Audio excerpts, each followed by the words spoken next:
नमस्कार। आपने parts of speech आज के पहले जरूर ही पढ़ा होगा, लेकिन आज हम लोग इस क्लास में पार्ट्स ऑफ स्पीच के सभी 8 parts noun, pronoun, adjective, verb, adverb, preposition, conjunction और इंटरजेक्शन सभी को देखने वाले हैं, और वो भी ग्रामर के जटिल भाषा में नहीं बल्कि बिल्कुल आसान भाषा में। और मेरा यकीन है कि अगर आप आज पार्ट्स ऑफ स्पीच के इन सभी 8 पार्ट्स को देख लेते हैं, समझ लेते हैं, तो आपको आगे इनमें कभी भी कोई कंफ्यूजन नहीं होगा। वीडियो को लास्ट तक जरूर देखिएगा, ये काफी महत्वपूर्ण वीडियो है। अब समय गवाए बिना हम लोग सीधे स्क्रीन पे चलते हैं। अब हम लोग स्क्रीन पे आ गए हैं। मैं अजय कुमार आपके चैनल एसएससी इंग्लिश वर्ल्ड में आप सभी का बहुत बहुत स्वागत करता हूं। पिछले क्लास में आपने काफी आसान तरीके से समझा कि पार्ट्स ऑफ स्पीच क्या होता है। आज का क्लास उसी वीडियो का कंटिन्यूशन है। पिछले क्लास में हमने देखा कि पार्ट्स ऑफ स्पीच के अंदर टोटल 8 पार्ट्स आते हैं। वो इस प्रकार है: noun, pronoun, adjective, verb, adverb, preposition, conjunction और इंटरजेक्शन। अब हम लोग देखेंगे कि नाउन, प्रोनाउन, वर्ब इत्यादि क्या होते हैं, किसे कहते हैं।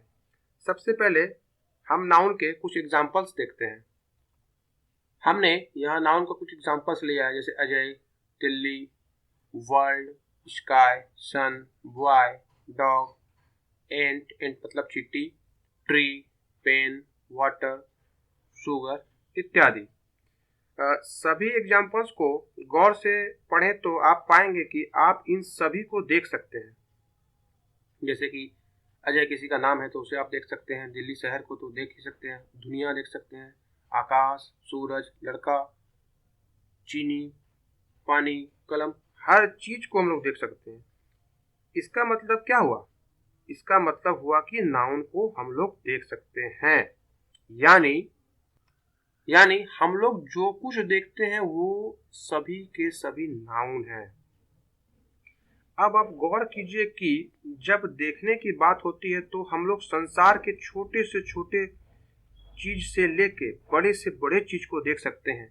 जैसे एंट, शुगर, एंट मतलब चींटी, शुगर, चीनी इत्यादि छोटे से छोटे वस्तु या जीव जंतु से लेकर वर्ल्ड, सन, स्काई जैसे बड़े से बड़े चीज, यानी दुनिया की हर छोटी से छोटी वस्तु से लेकर बड़ी से बड़ी चीज नाउन है। फिर चाहे वह सजीव हो या निर्जीव, यानी सारा संसार ही नाउन है, बल्कि यूं कहें कि दुनिया का सब कुछ नाउन है। इस प्रकार से आपके पास नाउन के 2 डिफिनेशंस हो गए, जिनकी मदद से आप नाउन को काफी आसानी से पहचान सकते हैं। आपके पास नाउन के 2 डिफिनेशन हैं। पहला है, हम लोग जो कुछ देखते हैं वे सभी के सभी नाउन है, और इसे और आसान तरीके से समझने के लिए आप दूसरा समझ सकते हैं कि दुनिया का सब कुछ नाउन है। चलिए अब जल्दी से पार्ट्स ऑफ स्पीच के दूसरे पार्ट को देखते हैं, जो कि है प्रोनाउन। प्रोनाउन एक ऐसा वर्ड है जो किसी नाउन को हटाकर उस नाउन के स्थान पर प्रयोग किया जाता है, यानी उस नाउन के बदले में प्रयोग किया जाता है। अतः हम कह सकते हैं कि प्रोनाउन वो वर्ड है जो किसी नाउन के बदले में आता है, उस नाउन के स्थान पर। कुछ एग्जांपल्स मैंने यहाँ लिखा है: I, we, you, he, she, it, that etcetera. ये सभी प्रोनाउंस के एग्जांपल्स हैं। अगला पार्ट देखते हैं। अगला पार्ट है एडजेक्टिव। सबसे पहले एडजेक्टिव के कुछ एग्जांपल्स को ले लेते हैं। हमने यहाँ एडजेक्टिव का कुछ एग्जांपल्स लिया है, जैसे कि good, bad, happy, sad, honest, beautiful, poor, rich. आइए इसका हिंदी भी बता दूं। गुड मतलब अच्छा, बैड मतलब बुरा, हैप्पी खुश, सैड उदास या दुखी, ऑनेस्ट ईमानदार, ब्यूटीफुल सुंदर, पुअर गरीब, और रिच का मतलब अमीर। ये सभी एग्जांपल्स एडजेक्टिव के हैं। अगर आप इन सभी के मीनिंग को देखें, जैसे गुड मतलब अच्छा, बैड मतलब बुरा, ऑनेस्ट मतलब ईमानदार वगैरह वगैरह, तो आप देखेंगे कि ये सभी वर्ड्स कहीं ना कहीं किसी व्यक्ति या वस्तु का गुण या दोष बता रहा है। इसका मतलब यह हुआ कि एक एडजेक्टिव किसी व्यक्ति या वस्तु का गुण या दोष बताता है, और चूंकि व्यक्ति या वस्तु को पार्ट्स ऑफ स्पीच में हम लोग नाउन कहते हैं, इसका मतलब यह हुआ कि एडजेक्टिव किसी नाउन के बारे में बताता है कि उस नाउन में क्या गुण है, क्या दोष है।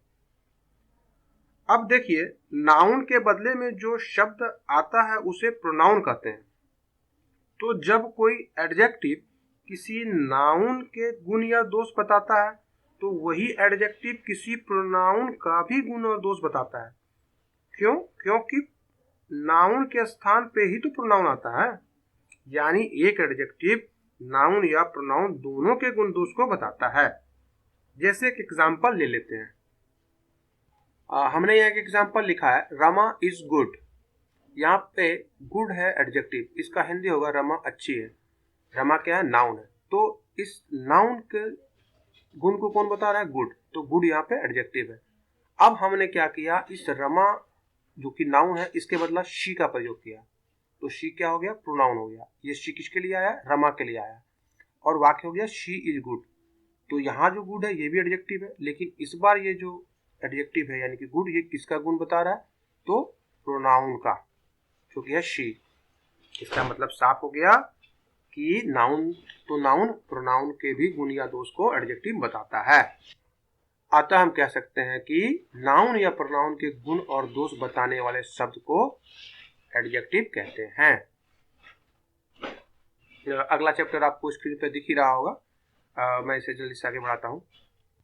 अगला चैप्टर है वर्ब।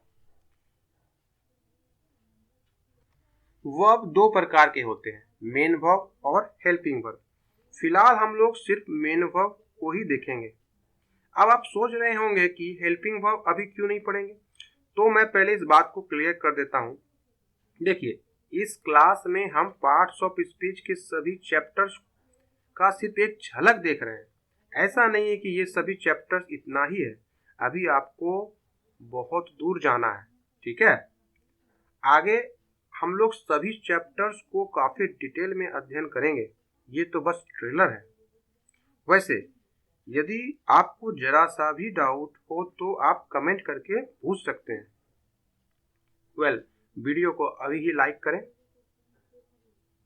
और जरूर से ज़्यादा दोस्तों के बीच में वीडियो को शेयर करें।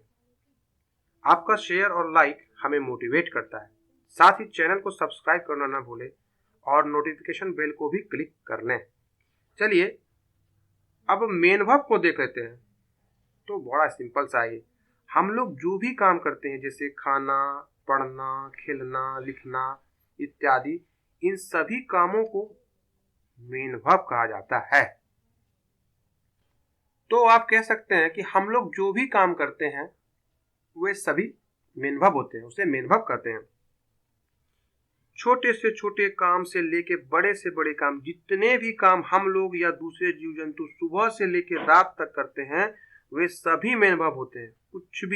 कुछ एग्जांपल्स देख लेते हैं। गो मतलब जाना, कम मतलब आना, प्ले खेलना, रीड पढ़ना, स्पीक बोलना, राइट लिखना, लुक देखना, टॉक मतलब बातचीत करना। तो आप देख रहे हैं कि ये सारे के सारे काम हम लोगों को करना पड़ता है। ठीक है, और इन्हीं सब काम को हम लोग मेन वर्ब कहते हैं।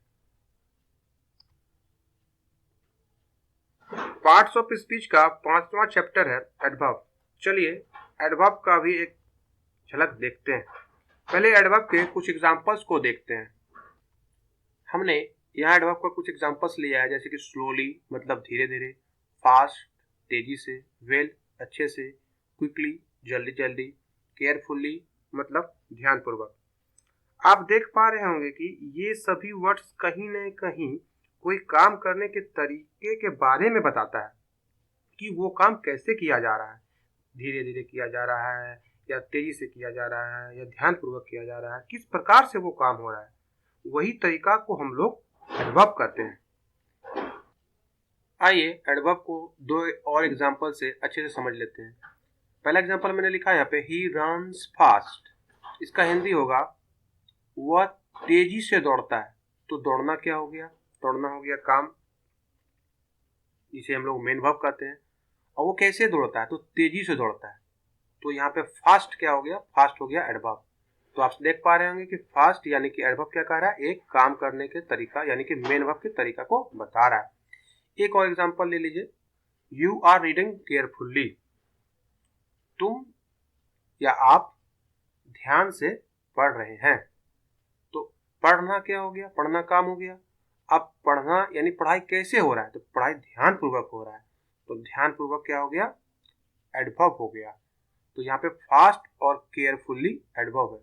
ये क्या कर रहा है, हमें काम करने के तरीका के बारे में बता रहा है।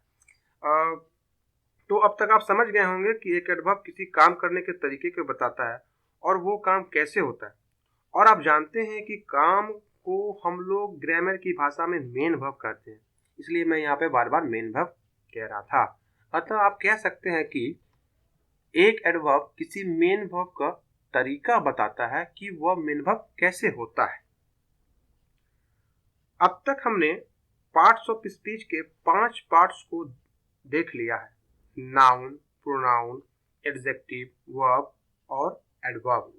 वैसे तो पार्ट्स ऑफ स्पीच में टोटल 8 पार्ट्स है, लेकिन आप इसे 2 भागों में बांट सकते हैं। एक भाग जिसका प्रयोग काफी ज्यादा होता है, जिसके अंदर ये 5 पार्ट्स यानी कि नाउन, प्रोनाउन, एडजेक्टिव, वर्ब और एडवर्ब आते हैं। अगला चैप्टर देखते हैं।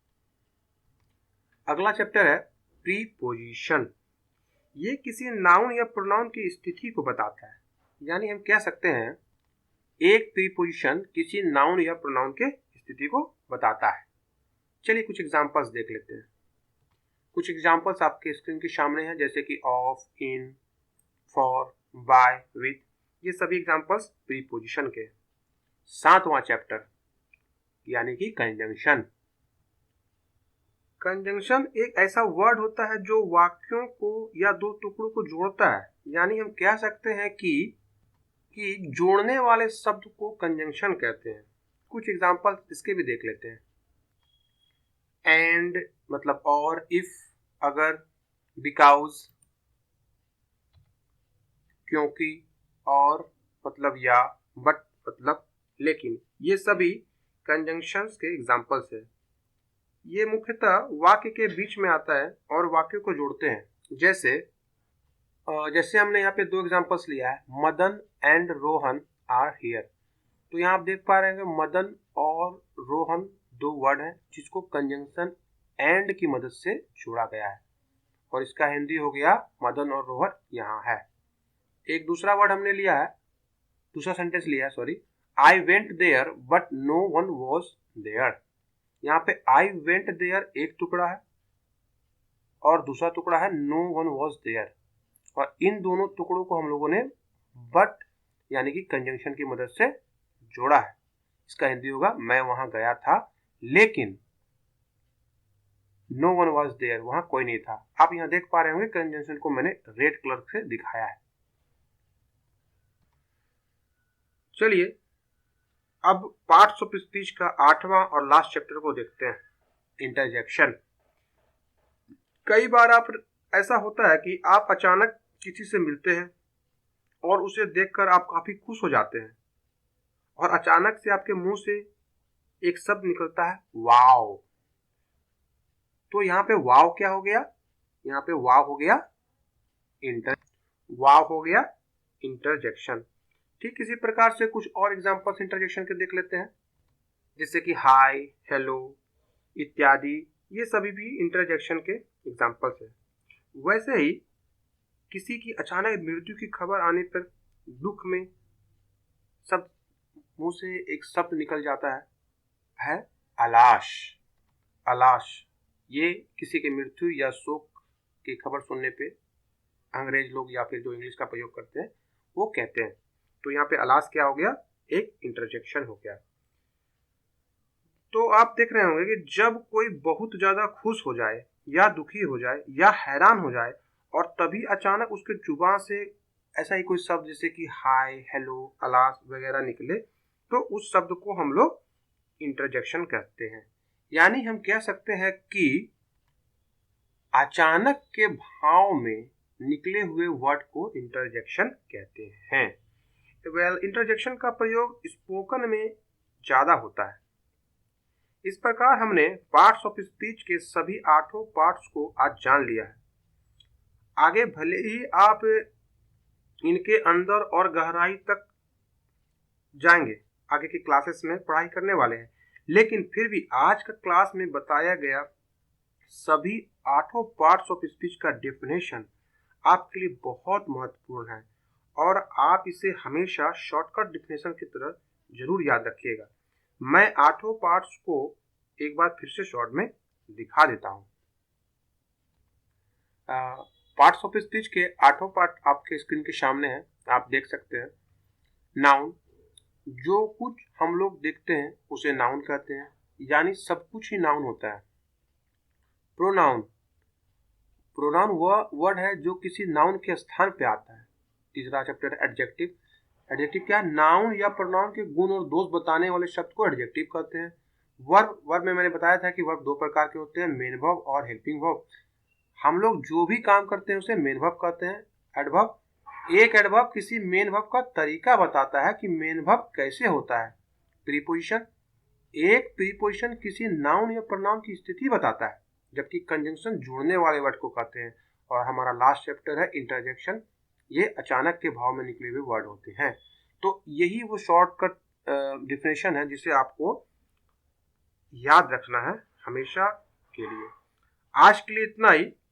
अगले क्लास में हम लोग पार्ट्स ऑफ स्पीच और 8 पार्ट्स के महत्व को जानेंगे। वीडियो को देखने के लिए आप सबों का बहुत बहुत धन्यवाद।